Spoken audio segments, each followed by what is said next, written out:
नमस्कार, कड़क बात में आपका स्वागत है। और आज एक बड़ी खबर यह है कि कनाडा ऑस्ट्रेलिया, आपने जैसा देखा हो कि कनाडा ऑस्ट्रेलिया ब्रिटेन ने मिलकर के जो फिलिस्तीन को मान्यता देने की बात कह रहे थे कि वो अलग देश बनेगा, ये नई नई जो बात हुई थी उस पर इजराइल के प्रधानमंत्री बेंजामिन नेतन्याहू ने करारा प्रहार किया है और उन्होंने साफ तौर पे कह दिया है कि फिलिस्तीन राष्ट्र नहीं बनेगा और उसको वो नहीं मानते हैं। और उनका ये भी कहना है कि वो समय आने पर इसका जवाब भी देंगे। बल्कि उन्होंने कई सारी ऐसी बातें कही हैं। उनका ये भी कहना है कि अगर फिलिस्तीन को राष्ट्र का मान्यता देने का मतलब ये हुआ कि जो हमास ने 2023 अक्टूबर में इजराइल पे हमला किया और 1200 से ज़्यादा लोगों को मारा है, उसको मान्यता देना हो गया, उस चीज़ को मतलब जस्टिफाई करने वाली बात हो जाएगी। और एक सबसे बड़ी बात जो उसमें उन्होंने कही है कि जॉर्डन नदी के जो वेस्ट में यानी कि पश्चिम में फिलिस्तीन राष्ट्र नहीं बनेगा। ये बहुत बड़ा स्टेटमेंट है बेंजामिन नेतन्याहू का और सीधे हेड ऑन ले रहे हैं संजय जी। हालांकि वो भी अमेरिका जाने वाले हैं और वहाँ डोनाल्ड ट्रंप से डिस्कशन होगा। अमेरिका का भी हमने रुख साफ साफ देखा है कि पूरी तरह से इजराइल के साथ खड़े हैं। लेकिन जो ब्रिटेन, ऑस्ट्रेलिया और कनाडा, ये भी ऐसा है कि वही अमेरिका के इन्फ्लुएंस वाले देश हैं, ऐसा नहीं है कि कोई विरोधी देश हैं। अगर वो ऐसे मान्यता देते हैं, इनफैक्ट एक रिपोर्ट के मुताबिक अब तक जो पूरे तौर पर रहा है कि करीब 146 देश जो हैं फिलिस्तीन राष्ट्र को मान्यता देते हैं। तो भारत भी है 191 जो कि 1988 में भारत ने भी फिलिस्तीन को वो कर दिया था। लेकिन जिस तरह के संकेत बेंजामिन नेतन्याहू दे रहे हैं, वो अब ऐसा लग रहा है कि वो जो द्विराष्ट्र वाला जो कॉन्सेप्ट पे उसको मानने को तैयार नहीं है। और वहाँ पर उन्होंने जैसे भी गाजा पट्टी को तो पूरी तरह से वो एक तरह से सपाट बना ही दिया है।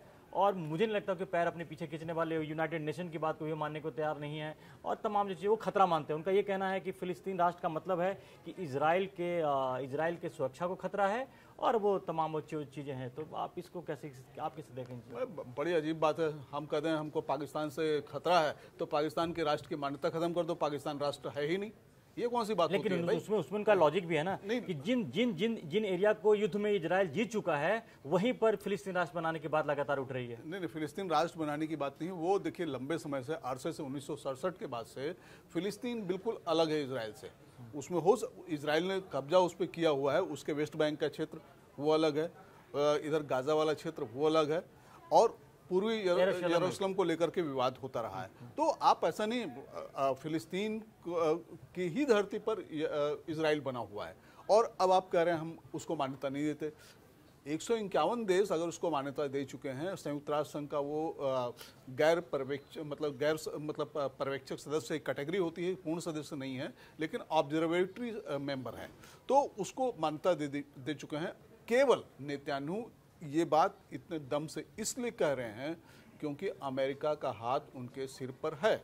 जिस दिन अमेरिका का हाथ उनके सिर से हट जाएगा, नेतन्याहू 1 लाख कहते रहें, उनकी बात न तो सुनी जाएगी न मानी जाएगी और उसको राष्ट्र मान लिया जाएगा और बहुत से लोग मानते भी हैं।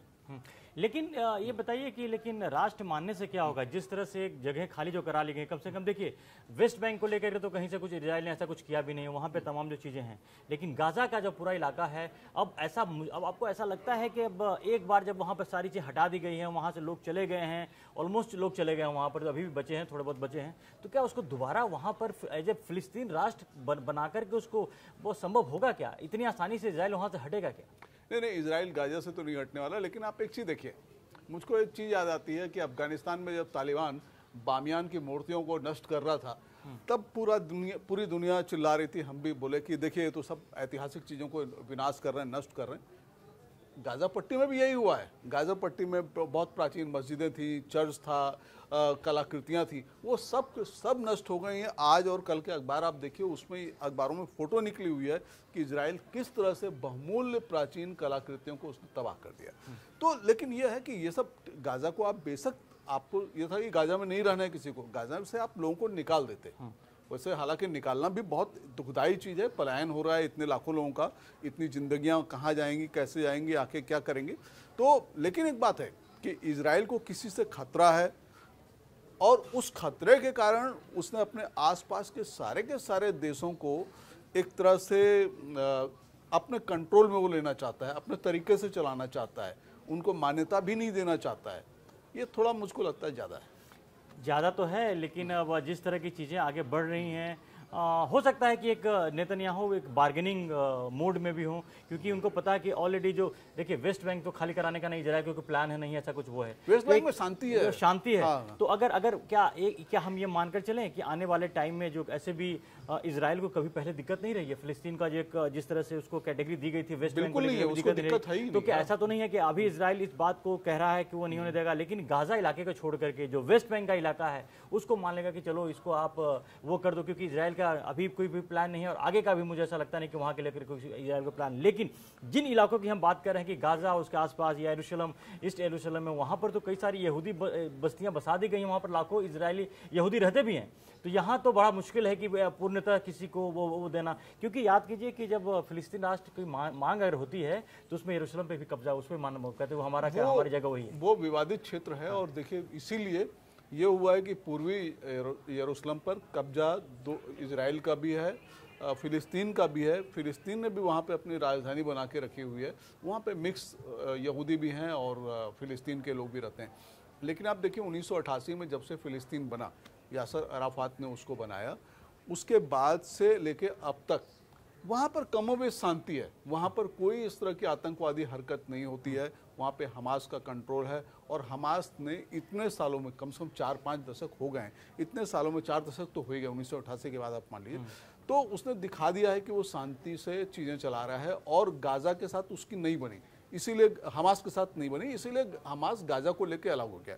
यहाँ पर एक हल ये हो सकता है आगे आने वाले समय में शायद हो कि फिलिस्तीन को कुछ शर्तों के साथ इजराइल अमेरिका मान्यता दें, वहाँ पे अपना कुछ हद तक हो सकता है कंट्रोल भी करें, लेकिन गाजा वाला जो इलाका है वो तो काट देंगे, वो इजराइल अपने अब तो इजराइल ने बड़ा साफ कर दिया, क्योंकि वहाँ पर उसने वैसे भी आर्मी भी वहाँ पर लगा दी है। तो वो बड़ा क्लियर था, वो लगातार नेतन्याहू बोलते भी रहे कि वहाँ पर उनका कब्जा, अब जो पहले एक्सेस दे रखा था, पहले क्या था कि उसके आउटर वाले एरिया पर इजराइल की सेना होती थी और अंदर छोड़ रखा था, लेकिन अब वो अंदर घुस गए हैं और इस इरादे से ही घुसे हैं कि वहाँ पर दोबारा वो हमास को खड़ा नहीं होने देंगे। अब उनको ये भी लगता है कि अगर दोबारा उसको बसने दिया गया तो हमास फिर से खड़ा हो जाएगा, तो उन्होंने कहते हैं कि समस्या को जड़ से काटने के लिए वो पूरी तरह अंदर घुस गए। धर्मेंद्र जी, यहाँ पर एक चीज और भी है, जब हम लोग गाजा की बात करते हैं तो गाजा पट्टी में 5 शहर हैं। गाजा शहर ये उसी 5 शहरों में एक है, जहाँ से सबसे बड़ा शहर वही, अभी तक गाजा पट्टी की राजधानी की तरह से वो काम कर रहा था।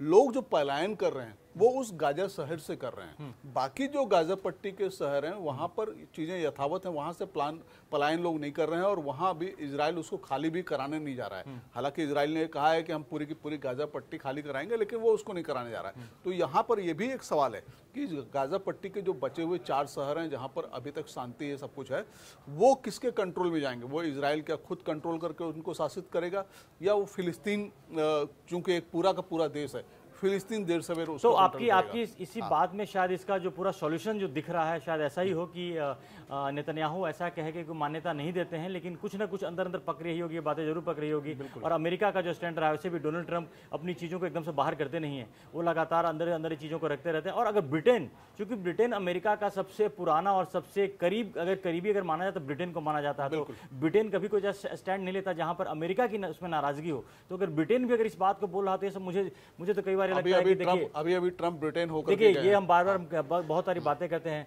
ट्रंप के जमाने में एक चीज तो हो रहा है, डिप्लोमेसी, मैच फिक्सिंग बहुत हो रही है आजकल, कि आदमी दिखने के लिए कुछ और दिखता है, करता कुछ और है। तो कहीं ऐसा तो नहीं कि ये देश जो हैं कनाडा, ऑस्ट्रेलिया और ब्रिटेन अमेरिका के ही इशारे पर उसकी बात कर रहे हों और नेतन्याहू बीच मैच फिक्सिंग का हिस्सा वो हम नहीं देंगे। तो बीच में एक ऐसा रास्ता बने जहां बार्गेनिंग की स्थिति बनेगी और वहां पर उन चीजों को लेकर इजराइल की उसमें सहमति होगी। क्योंकि इजराइल, एक बात तो बड़ा क्लियर है कि इजराइल जो करना चाहता है वो तो करके रहेगा, चाहे उसके लिए आप जो भी करके रखो। धर्मेंद्र जी, इसलिए करना चाहता है, करके रहेगा, क्योंकि अमेरिका का हाथ है। आज तक फिलिस्तीन को एक पूर्ण देश के तौर पर यूएन में मान्यता इसलिए नहीं मिली क्योंकि अमेरिका हमेशा उसको वीटो कर देता है। हाँ, अमेरिका वीटो कर देता है, लेकिन आज भी अमेरिका का स्टैंड वही है जो पहले ही था, उसमें कोई बदलाव आया नहीं है।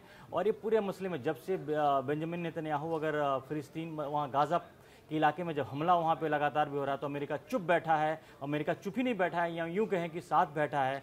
कई बार अमेरिका ने इशारे में भी कहा है कि अगर हमास को अगर कुछ नुकसान पहुँच रहा है तो इसमें कोई बुराई नहीं है। इसीलिए आपने देखा होगा कि इजराइल ने कतर पे भी हमला किया, उसके बाद भी बहुत सारे डेवलपमेंट हुए, लेकिन फिर वहीं की बात वहीं पहुंच गई और इजराइल अपने हिसाब से ही चीज़ों को डील कर रहा है। तो अभी जो पूरे दुनिया में एक जो वर्ल्ड ऑर्डर है और जो डिप्लोमेसी जो चल रही है, थोड़ा अजीब सा है, जो दिखता है वो होता नहीं है, जो होता है वो दिखता नहीं है वाला कॉन्सेप्ट पे सारी चीज़ें चल रही हैं। लेकिन ये इसमें काफ़ी तेज़ी से बदलाव हो रहा है, खासकर गल्फ के इलाके में हो रहा है। और अब देखना ये होगा कि नेतन्याहू अपने स्टैंड से कितना पीछे हटते हैं या और आगे बढ़ते हैं। और ये जो तमाम देश हैं, जो पश्चिमी देश हैं, जो तमाम दुनिया के, वो उनका क्या रुख रहता है। लेकिन फिलहाल तो एक ऐसा लग रहा है कि शायद उस पॉइंट की तरफ धीरे धीरे बढ़ रहे हैं, क्योंकि ऑलमोस्ट गाज़ा को खाली कराने के बाद अब इसराइल के भाई बहुत ज़्यादा मिलिट्री प्लान है, वहाँ भी विरोध हो रहा है काफ़ी इस चीज़ को लेकर के। तो अब लगता है कि शायद कोई एक ऐसी स्थिति में पहुँच जाए जहाँ पर एक बीच का रास्ता निकले, और नेतन्याहू के इस बयान के बाद भी कि वो फिलिस्तीन राष्ट्र नहीं बनने देंगे, कुछ एक ऐसा रास्ता जरूर निकल के आएगा जहां पर उस इलाके में शांति होगी। ये पूरे डेवलपमेंट पे लगातार डेवलपमेंट हो भी रहा है। और हम आपको क्योंकि धर्मेंद्र जी एक बात और चलते चलते बोल दूं कि जब तक वहां पे कोई हल नहीं ढूंढा जाएगा तब तक वहां पे शांति भी नहीं होगी। तो कोई हल तो इनको निकालना होगा, तो कोई हल तो निकालना होगा ही। इसी बात पे हमें भी ऐसा लगता है कि शायद अब वो हल निकल जाए नेतन्याहू के फर्म स्टैंड के बाद भी। और वो शायद हल निकलेगा जब नेतन्याहू अमेरिका पहुंचेंगे, अमेरिका के राष्ट्रपति डोनाल्ड ट्रंप से मुलाकात करेंगे। उनकी मुलाकात बहुत जल्द होने वाली है। हो सकता है उसके बाद जो गाज़ा और फिलिस्तीन को लेके जो तमाम जो चीज़ें हैं उससे रिजल्ट निकल के आए। तो इस पूरे डेवलपमेंट पर हमारी नज़र बनी है। आप भी हमारे सारे अपडेट्स के लिए कड़क देखते रहिए। और अब तक कड़क को आपने सब्सक्राइब नहीं किया है तो जल्दी से आकर सब्सक्राइब भी जरूर कीजिए। फिलहाल के लिए धन्यवाद।